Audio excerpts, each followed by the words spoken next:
une production Binge Audio. Attention, certains événements décrits sont choquants par leur violence. Ici, on noie les Algériens, les archives oubliées du 17 octobre 1961, épisode 1. Là, on voit, c'est marqué sur le carton. Ouais, 17 octobre 61. Bon, bah tu vois, il y a déjà des cassettes là. On va regarder.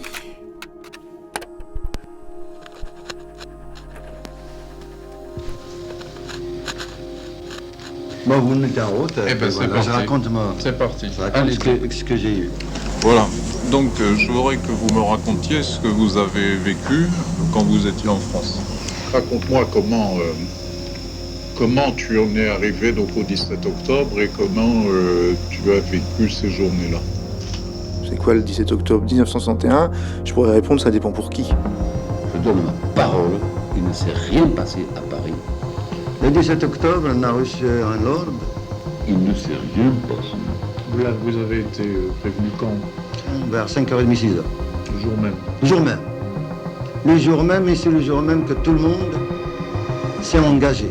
On s'est dit, une grande manifestation de masse, le soir, sur les Champs-Élysées, sur les grands boulevards, là où se trouvent les étrangers, la presse internationale, etc., attirera l'attention du monde entier sur la situation faite aux travailleurs immigrés en France. Tous à la Concorde. Tout le monde. Personne ne doit rester à la maison. Tout le monde à la Concorde. J'étais aux manifestations. On a crié Algérie libre, tata de batata. Une manifestation pacifique comme celle-là, il suffisait de la canaliser.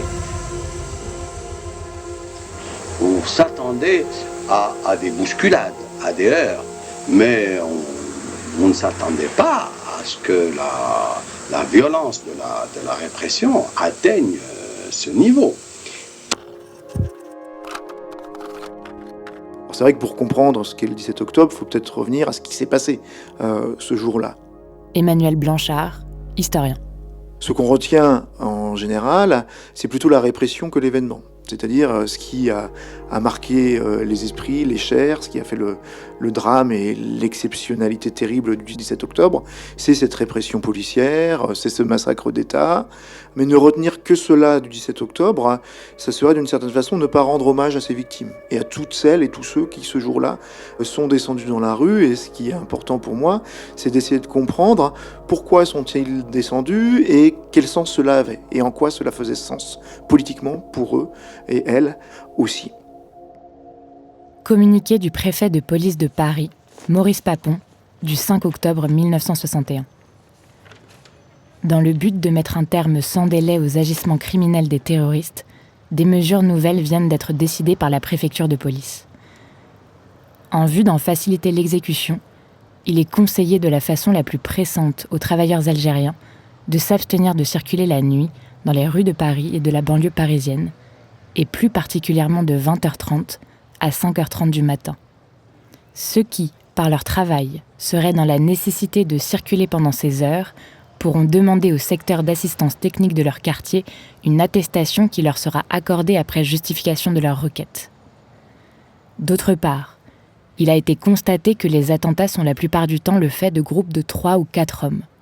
En conséquence, il est très vivement recommandé aux Français musulmans de circuler isolément, les petits groupes risquant de paraître suspects au rond des patrouilles de police. Enfin, le préfet de police a décidé que les débits de boissons tenus et fréquentés par les Français musulmans d'Algérie doivent fermer chaque jour à 19h. On voyait des teints basanés après 20h, on les interpellait, on les malmenait. Non seulement on les interpellait, on les malmenait, mais ils disparaissaient. Ali Haroun, responsable politique de la Fédération de France du FLN. La répression avait énormément de moyens d'éliminer les gens. Donc, il fallait absolument réagir. Et puis, on s'est dit, pourquoi un couvre-feu appliqué uniquement aux Algériens ? C'est une mesure tout à fait injustifiée et raciste. D'abord, on a temporisé. On a étudié le moyen de réagir contre ça, c'était de faire une démonstration en masse le soir, avec hommes, femmes et enfants, mais une démonstration pacifique. D'ailleurs, les directives étaient bien précises, pas d'armes, même pas le moindre couteau. Le 17 octobre, on a reçu un ordre. Il fallait propre, il faut vous habiller proprement. Et pas de couteau, rien du tout. Tous à la Congo, tout le monde. C'était pacifique, donc il fallait se mettre à genoux devant les flics. Hein. De l'autre côté, il y avait déjà des Algériens qui descendaient, puis qui nous disaient retournez, c'est fini. Il commence déjà, la répression commence. On est descendu pour aller à notre hôtel. Raïm Rezigat, manifestant. Et de loin, on arrive et on voit que l'hôtel était complètement encerclé par les CRS. Donc en fait, ils attendaient les gens qui retournaient des manifestations pour les embarquer. Ils ont fait un genre de tunnel, vous voyez, un genre de tunnel, barricade avec des barrières et tout ça. Wazen Saad, manifestant. Mais par terre, plein de bouteilles cassées. Parce que la plupart de nos compatriotes qui ont fait venir des hôtels, ils n'ont pas de chaussures. Il fallait qu'on traverse tout ce couloir-là. Vous l'avez vu, ça? Ouais, bien sûr, moi qui vous le dis. Plein de bouteilles cassées, et puis avec des fils barbelés par terre, c'est le premier qui tombe, alors, et alors on commence encore à le taper. Et vous savez qu'ils nous ont après accueillis avec des policiers, des gardes mobiles, des CRS. Ils avaient des casques, et ils avaient des chaussures militaires.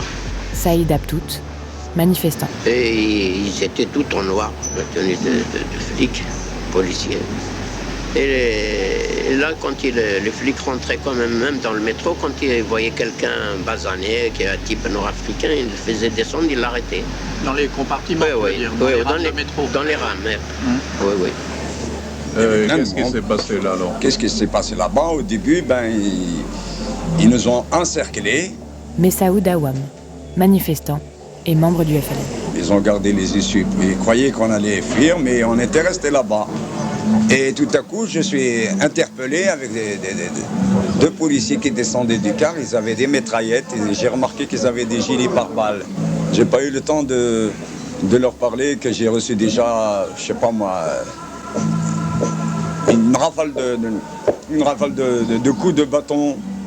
Moi, j'ai été ils m'ont massacré la tête. Wazen Saad, manifestant.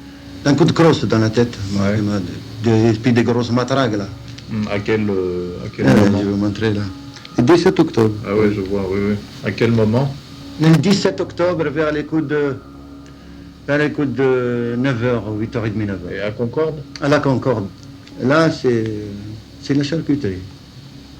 C'est la charcuterie, c'est la boucherie qui est là-dedans. Mais ils tapaient, non? Ils tapaient avec des coups de barre de fer, des coups de crosse, de tout. Et là, en arrivant, j'étais pratiquement au groupe de tête, parmi les premiers. Et quand j'ai vu le massacre, je me suis sauvé. Ils sont venus déchaîner sur les manifestants, la matraque, ils massacraient les gens, ils tapaient sur la tête. Et quand ils tombaient, ils continuaient avec les potes militaires à leur taper sur la tête.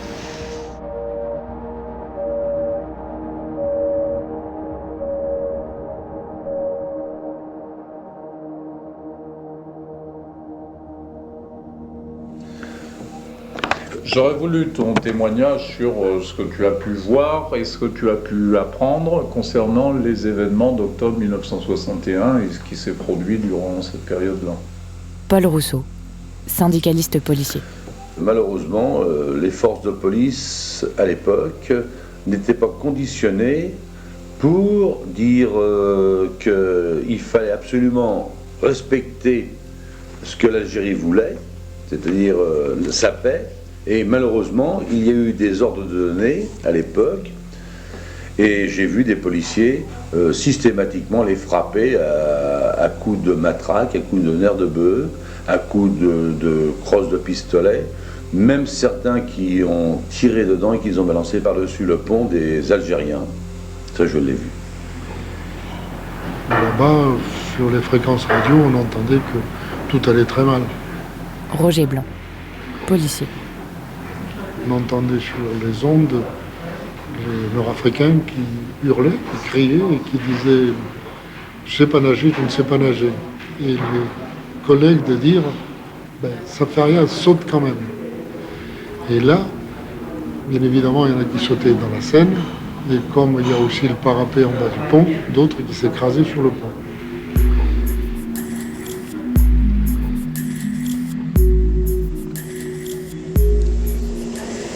Quand j'ai vu la scène, alors j'ai compris que c'était pour nous tuer, nous jeter à l'eau comme les autres. Alors, comme je vous ai dit tout à l'heure, ils nous achèvent avec des coups de bâton au crâne. Et ils vous ligotent les pieds, les mains, ils vous dépouillent de tous vos papiers. Et puis ils vous prennent par les pieds, par la tête, ils vous balancent dans l'eau. Alors, comme je savais nager, je me débattais comme ça. J'avais les mains attachées, les pieds attachés. Et puis j'avais des blessures par le crâne, il était, je sais pas moi, il y avait 4 ou 5 coups dans la tête. J'avais des cheveux longs à l'époque, j'étais jeune, je devais avoir 25 ans. Par la suite, j'ai commencé à m'éloigner de la rive, mais tout à coup, j'ai aperçu des signaux, des torches. Ils ramaient avec une petite barque là, avec des rames. Et des torches électriques, il tapait sur la tête. Un éventuel rescapé, il lui tape dessus. Pour vous achever. Je voyais qu'il y a une barque qui s'amène. Ben, moi, j'ai entendu dire, ben, regarde par là, il y a quelque chose qui bouge. Alors, qu'est-ce que je fais? Je me suis laissé couler, parce que je pouvais tenir jusqu'à 1 minute à 2 minutes sous l'eau sans respirer. C'est ce qui m'a permis de leur échapper. Et finalement, ils en avaient marre, ils ont cru que j'étais mort.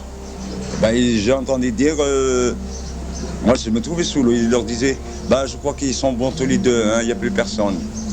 Alors ils sont partis. Ils nous ont pris pour morts. Mais l'autre, effectivement, il était mort. Parce qu'il était déjà tabassé au ventre, au crâne. Je suis resté dans l'eau. Vous l'avez vu l'autre dans l'eau? Non, j'ai pas vu son cadre. Il faisait nuit noire. Puis il pleuvait.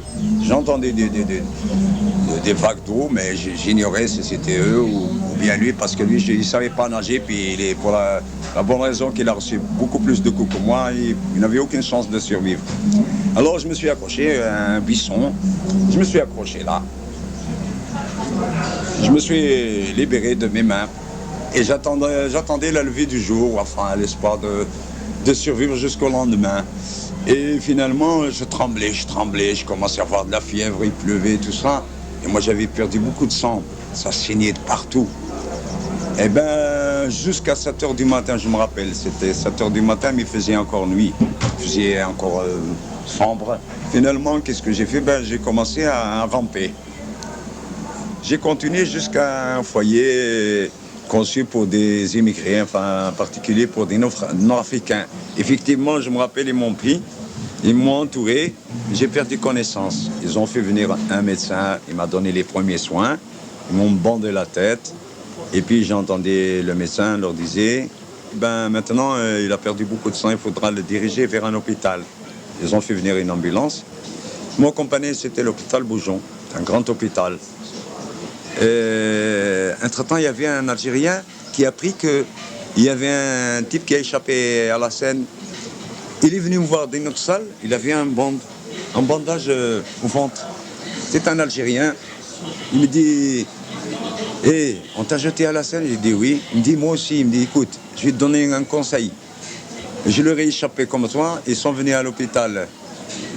Pour prendre des renseignements, ils ont pris l'autorisation de me ramener au commissariat. Ils sont allés m'achever, ils ont voulu me ligoter, me jeter à la Seine. J'ai pris la fuite, ils m'ont tiré dessus et j'ai reçu 2 balles. Voilà que mon ventre est troué de balles.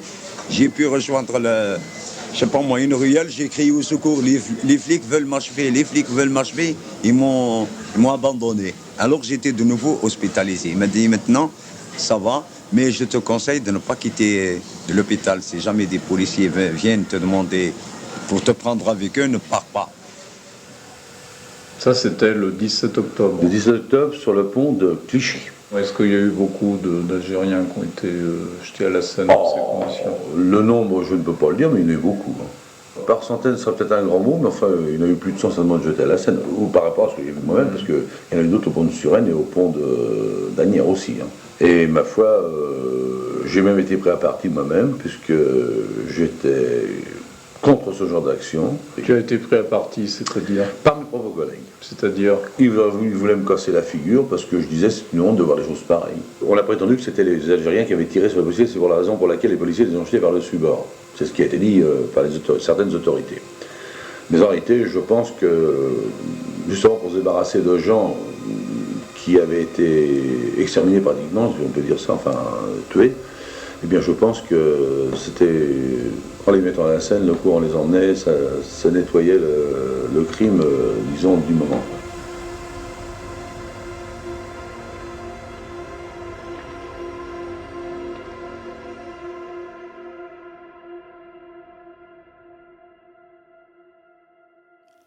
On entre dans une période qui est déjà très dure pour l'immigration algérienne. Il y a déjà des camps d'internement en France, il y a déjà des rafles multiples, mais cette pression policière, elle s'accentue. Elle s'accentue très fortement, et ça veut dire quoi concrètement? Ça veut dire que les hommes qui partent le matin pour travailler savent pas s'ils vont rentrer chez eux. Parce qu'ils peuvent être raflés le matin, amenés dans un commissariat, au centre d'identification de Vincennes, et dans ce cas-là, ils disparaissent parfois plusieurs jours, tout simplement, ils sont détenus, mais sans base légale, le plus souvent, et ils réapparaissent quelques jours plus tard, soit en ayant juste été internés, parfois ayant été maltraités. Et donc il y a beaucoup de questionnements déjà à cette époque-là sur l'emprise policière, sachant qu'en même temps, une disparition de quelques jours n'inquiète personne, puisque c'est quelque chose d'habituel. Voilà. Un hôtelier, quand il a un Algérien qui disparaît pendant 48 heures, c'est la routine, d'une certaine façon.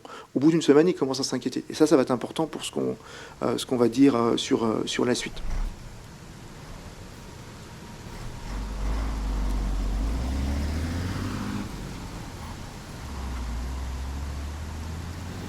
Un soir, vers 5 heures, on a vu arriver un sergent qui nous dit il y a un truc important en bas. Gérard Grange, infirmier militaire. On se retrouve en bas, dans la cour, il fallait avoir le casque lourd et la tenue de combat. Voilà, c'est tout.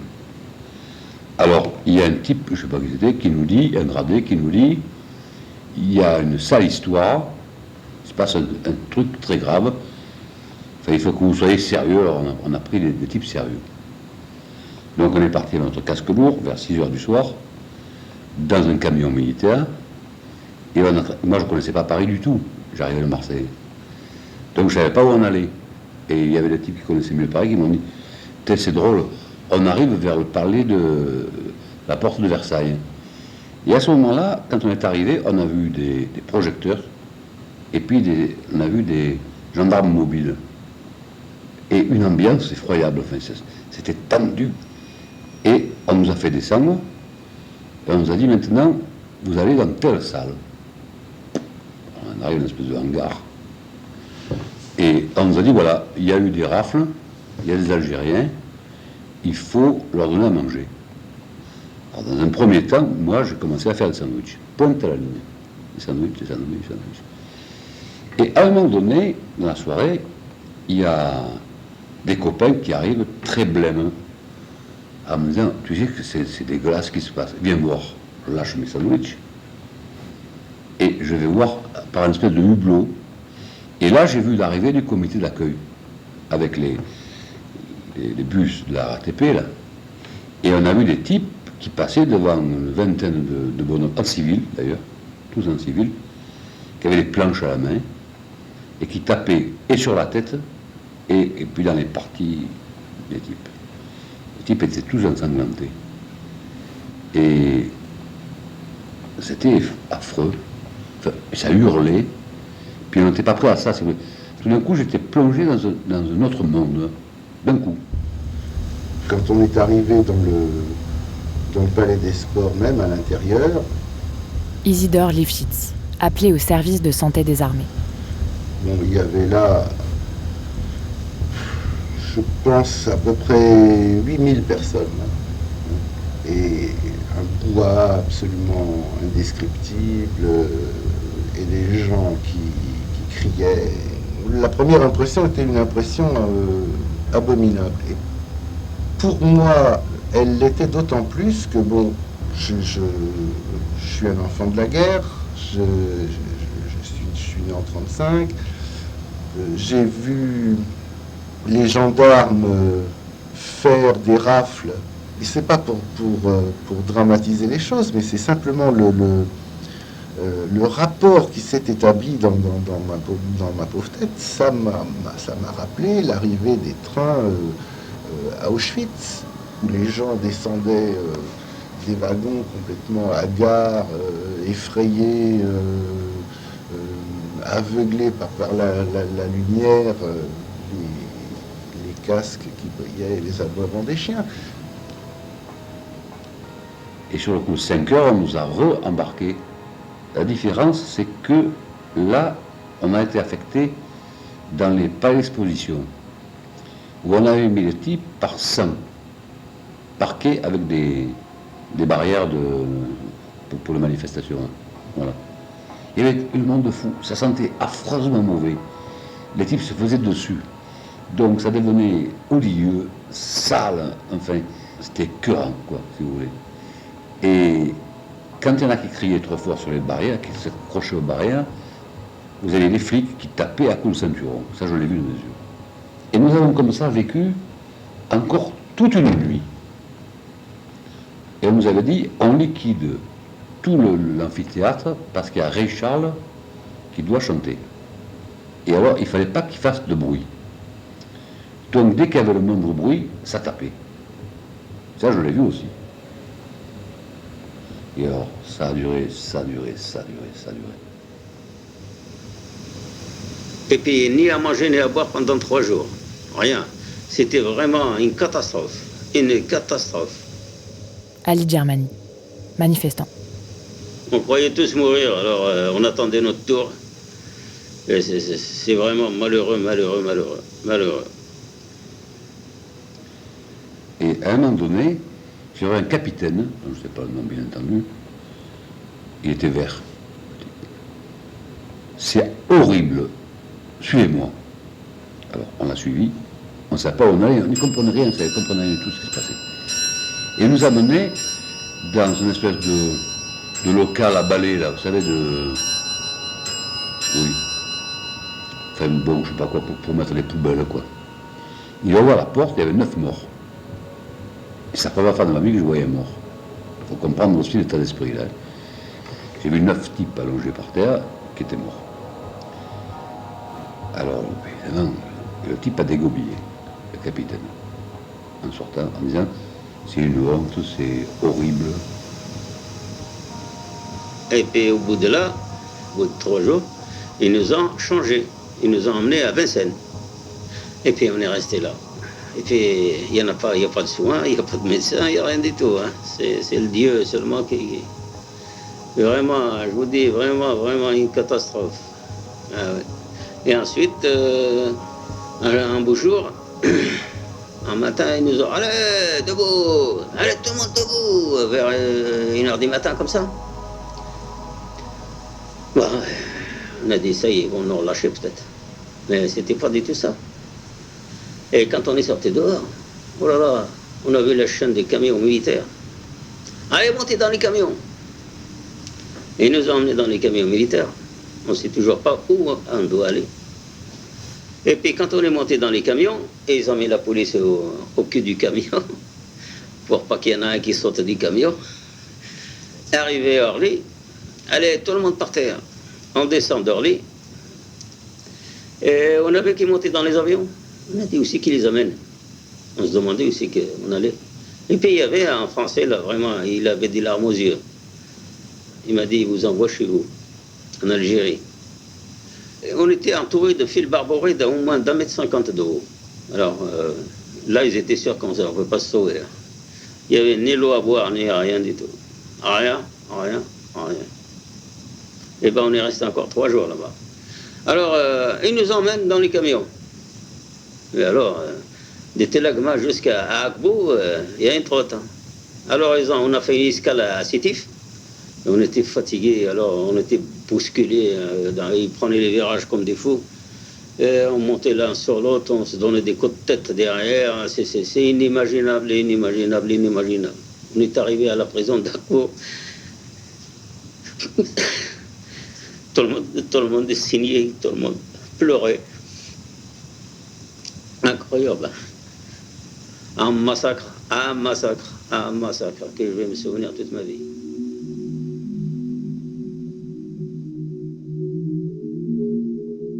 Le lendemain, le commissaire Danière, le commissaire Mézières, redonne des bidules à ces hommes parce que les bidules sont cassés. Un bidule, c'est un manche de pioche.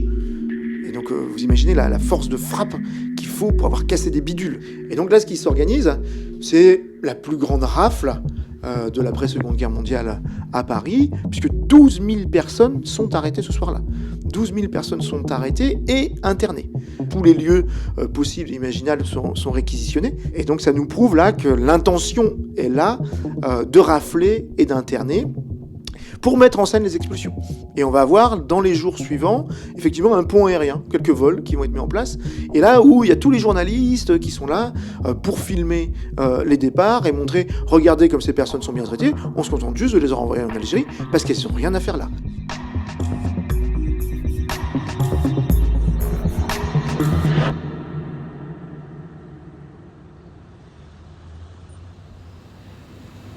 Et alors, à ce moment-là, c'était le matin, ça a été curieux, parce qu'on nous a mis, nous les gars de Vincennes, on nous a mis dans les camions, on était hébétés de fatigue, et ils ont dit, vous avez l'autorisation pour 1 heure d'aller au foyer. Et à ce moment-là, ils ont mis la télé du foyer, et on a vu Roger Frey. Et Roger Frey a dit, il ne s'est rien passé. Je donne ma parole, il ne s'est rien passé à Paris hier et avant-hier. Puis sans explication, on a dit, maintenant vous remontez dans les camions. À Vincennes, ils ont dit, allez prendre une douche, vous aurez droit à une permission exceptionnelle à partir de 6 heures. J'ai pris le métro, et je suis à la porte de Montreuil, chez mon oncle. Alors je suis arrivé chez lui, j'étais assez excité, il faut dire. Et je lui ai dit, voilà, je viens de vivre des horreurs, enfin, tu peux pas savoir ce qui s'est passé, etc. Bon. Alors mon oncle m'a dit, mais mon petit, tu es un peu énervé, hein, tu es un peu excité. Hein. D'ailleurs, à la télévision, on dit, tu exagères.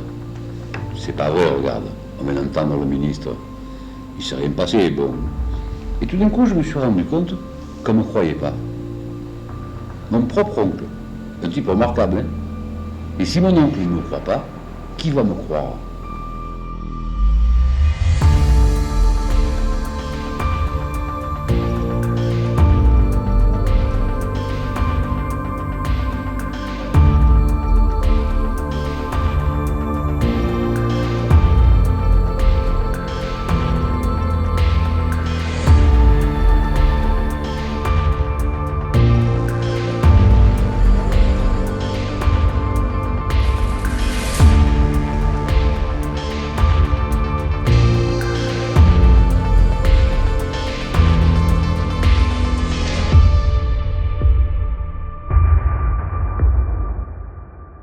À suivre.